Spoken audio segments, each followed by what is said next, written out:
At MedStory, we take privacy seriously and follow all healthcare privacy laws. Some details may be changed to protect confidentiality. The views expressed are solely those of the individual speaking and do not represent the views of their employer. Before the ICU, before the marathon training, before she was a wife and a mother, Alison had a different dream. It's funny. I'm going to give you the honest answer, which is a little odd, which is that I wanted to be a veterinarian for the longest time. And so I ended up spending a little bit of time in a veterinary clinic. And what I struggled with being an animal lover was how much of the job of a veterinarian was putting animals down. And I couldn't handle it. That search for the right path took her through unexpected stops. Her father's dental office, for one. My dad's a dentist, so I tried out working in his office a little bit, and teeth do not interest me. So went to medical school. It's kind of funny is because dealing with animal death was really hard for me. And then I chose to be an ICU doctor, which is where you're dealing with so much of that. But to me, what I really gravitated towards was I liked how you get to take care of the patient at a difficult time, but you also get to take care of the family and really have the opportunity to guide them through some of the most challenging aspects of their life. Along the way, her personal life was just as carefully shaped. She met her future husband, an emergency medicine doctor in college. They married in the summer of 2019, and 3 years later, welcomed their first child, a son. So he entered the picture when my husband had been an attending for a couple of years and when I was in my research year of fellowship, which was very intentional. I did not think that I personally would thrive or do well with having a young baby at home and being at the hospital so much. So we intentionally waited until my research year. We are incredibly lucky that it worked out. Our baby was healthy. It went perfect. In those moments, Alison's life looked like the perfect picture. A fulfilling career, a happy marriage, a beautiful child, and another baby on the way. Everything was moving exactly as she had planned, until one ordinary February morning. A single message would shatter that picture forever. For weeks, she had been brushing off a nagging pain in her right upper abdomen.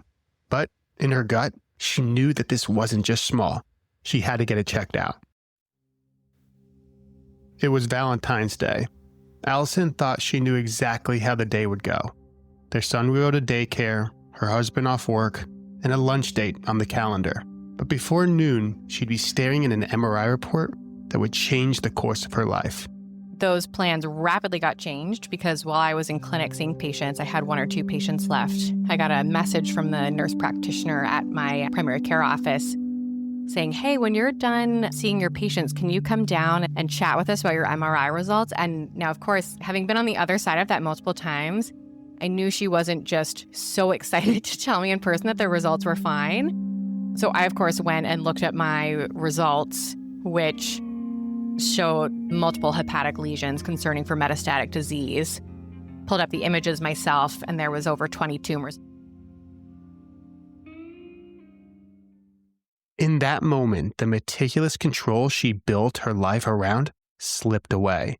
So I spoke with my NP, drove home, walked into the kitchen, gave my husband a hug, and that was the first moment that I truly broke down. The biopsy was scheduled for the same afternoon, but the results wouldn't come quickly. It takes a while. We don't get the results until the following Thursday. So it was about a week where I knew without a shadow of a doubt this was metastatic colon cancer. And with 20 plus tumors in your liver from colon cancer, in my mind, dead and buried in a couple years. 7 days.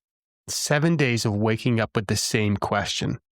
I was just devastated because of my son. He was 2.5. He's a real mama's boy. And I think the predominant thought just running through my head was, what will it be like for this sweet, perfect little boy to grow up without a mom? I think without a shadow of a doubt, the worst week of my life so far. During that week, her and her husband decided to tell no one.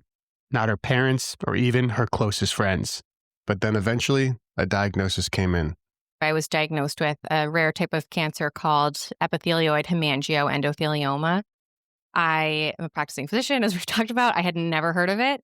There's only about 90 cases diagnosed in the US every year. Now, I want to paint a picture for you.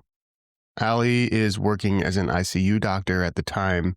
She thought she was going to be diagnosed with colon cancer, but ends up having this rare form that's only diagnosed 90 cases per year. One additional note that you may not have noticed is that she is also pregnant. I was 8 weeks pregnant. I have a 2.5-year-old, a busy job, a life that I love, was totally healthy, like exercising, doing great. Now you're facing a cancer diagnosis, looking at potentially going on treatment, which we weren't sure what it would be like at the time. Now, at this point in the interview, I had to ask a really tough question. And whenever I bring guests onto this podcast, I ask them to be as transparent as they're willing to be. And Allie was incredible with this answer. So as you go through treatment yourself, what role does your pregnancy play in this? It's a good question. And my husband and I talked about this a lot, and we both feel, and again, this is my own thoughts about the situation that we specifically were in. But after having gone through this experience, I realize how much you cannot judge somebody else's decisions unless you've been in their shoes. Because I never, ever in a million years thought that I would be in a situation where I would have the slightest consideration of ending a pregnancy. I never thought that. I always said, like when people would ask pro-life or pro-choice, I'm like, I'm pro-choice because I don't know. I don't know what I would do. Knowing that deep down, my real thought was, I personally would never end a pregnancy. That being said, I have a 2.5-year-old at home and I have a husband, and the thought of leaving my 2.5-year-old without a mom was gut-wrenching. When Allie told me this, I remember thinking, wow, what an incredibly brave and courageous woman, willing to be vulnerable and transparent and share really the darkest moments of her life. And I feel so honored to be able to tell her story. And I really don't know if I will ever be able to do it justice, but all I can say is that if you are in the darkness and feeling alone, sometimes one of the greatest ways to get out is sharing your story. Okay, let's get back to the episode. So where we are right now is that I'm going to have another scan, actually tomorrow. If that scan shows that the tumors are still increasing, then it means I'm not responding to the treatment, and they will induce the baby a little early so that I can get into a clinical trial or try another treatment that wouldn't necessarily be compatible with pregnancy. And if the scan shows that I'm responding, then we can just keep things going a little longer, give me another round of chemo, and then let the baby kind of go closer to full term. Now, it's clear that cancer treatment can take a significant toll on your body. And for Allie, it has definitely been challenging. But when you've spent your whole life giving care instead of receiving it, you'd think that accepting help would come naturally. But the truth is that it doesn't. We're happy to sacrifice, to show up, to pour ourselves out for others. Yet, when the tables turn and we're the ones who actually need the care, something strange happens. We start feeling guilty. And that needs to change. I think the biggest thing that I've learned through all of this as well is just being accepting of help. I think we've all been on the other side at some point in our life where someone you know is going through something, they're sick, they're going through struggles, and all you want to do is help. And so when you're on the other side, if you're going through health struggles, you definitely need and deserve help. Yes, you can muddle through on your own. You can be the hero, but you really don't need to. There were some days where I had, those really tough days where I was barely functional. And I was like, thank God for this meal train. But then there were other days where I felt pretty good. And I'm like, oh, I don't deserve this. I could have made my own dinner tonight. and kind of felt really bad about it. But then I realized just stop feeling guilty and don't say things to the people who are helping you like, oh, you didn't need to do that. You didn't have to send me something. You didn't have to make me dinner. You didn't have to do this. Instead, just say, thank you so much. I'm so grateful for you. And I feel so blessed that I have these people in my life. Allie is still on medical leave. And when your purpose has always been more than just being a loving mom and wife, but when it's wrapped up in the identity of being a doctor, that purpose can start to be challenged. And that leaves you forced to look elsewhere for ways to add meaning to the world. For Allie, that purpose found a new home in a top-rated podcast. So I started the Moms of Medicine podcast when my son was, I think, maybe 6 months old. I was doing it during my research year. My job was very flexible. We had family help. We had friends. Like, everything was perfect. And it was so hard. And I'm thinking, if I'm having a hard time and I have everything going as well as it possibly could, how are other people doing? And so I started asking people at work just out of curiosity, and then also to kind of get advice for how to do things better myself. And I realized every single woman I spoke to at work who had a child had a story, and I didn't want to keep those stories to myself. It was a little embarrassing at first because I'm like, who am I to start a podcast? But I just asked some close friends who were kind and said, hey, I want to do this. Can I interview you? And I was so embarrassed to ask, and they were like, yeah, let's do it. So it was fun. And then I started getting some really wonderful messages coming in of people saying, oh my gosh, I felt the exact same way this guest did, and I thought I was totally alone, and I was afraid to ask these questions at work, and I thought I was the only one that struggled with this. And it has been so meaningful to be able to help people out like that. And I think it has really sustained me a bit during this period, but gives me a way to still feel like I'm a part of the medical community. At the time of this recording, the Moms of Medicine podcast has 49 episodes and over 70 5-star reviews. Allie's taking her time and recording at her pace based on how her body is feeling. And it's so incredible to see this community grow. What makes Allie's story so powerful isn't that she's never felt fear, sadness, or grief. It's that she's learned to hold them alongside those moments of joy. She doesn't pretend that these hard days don't exist. She honors them. And then when the energy is there, she shifts her attention and energy towards life. You know what? I'm 35. I have a little boy, and I'm pregnant, and I got dealt a raw deal. So I'm going to let myself be a little sad for a few days. I don't have the energy to do all that much anyway. So if I need to be a little sad on those days and imagine what it might be like for my husband to be a single dad, for my kids to grow up without me, I'm going to let myself be a little sad and just have those hard days.